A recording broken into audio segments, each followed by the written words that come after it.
اس طرح کے ایونٹ جو ہیں وہ بہرحال اس پوری تصویر کا ایک حصہ تو ہیں، اس سے تو ہم انکار نہیں کر سکتے کہ اس طرح کے فیسٹیول جو ہیں یہ لوگوں کو گھروں سے نکال کے لاتے ہیں۔ اب یہیں دیکھ لیجئے ہر عمر کے لوگ آپ کو ملیں گے، ہر مزاج کے ذوق کے لوگ ملیں گے، تو یہ اس اعتبار سے تو بڑی پازیٹیو بات ہے، لیکن بات یہاں ختم ہو نہیں جاتی۔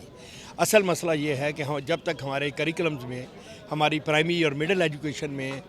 ہم اردو بچوں کو نہیں سکھائیں گے، اپنی جو ہماری پاکستان کی دیگر زبانیں ہیں، ہمارا جو کلچر ہے اس کو انڈکٹ نہیں کریں گے، اس وقت تک یہ عمارت جو ہے اس کی بنیاد کمزور ہوتی چلی جائے گی۔ تو ضرورت اس امر کی ہے کہ ہم اپنے بچوں کو اردو اسکرپٹ بھی پڑھائیں اور اردو ادب کے حوالے سے ہماری جو تاریخ ہے وہ بھی، اس کا شعور بھی دیں۔ اگر یہ سب چیزیں اکٹھی ہوں اور اس کے ساتھ اس طرح کے میلے ہوں تو بلا شبہ زبان بھی ترقی کرے گی اور ہمارا کلچر بھی۔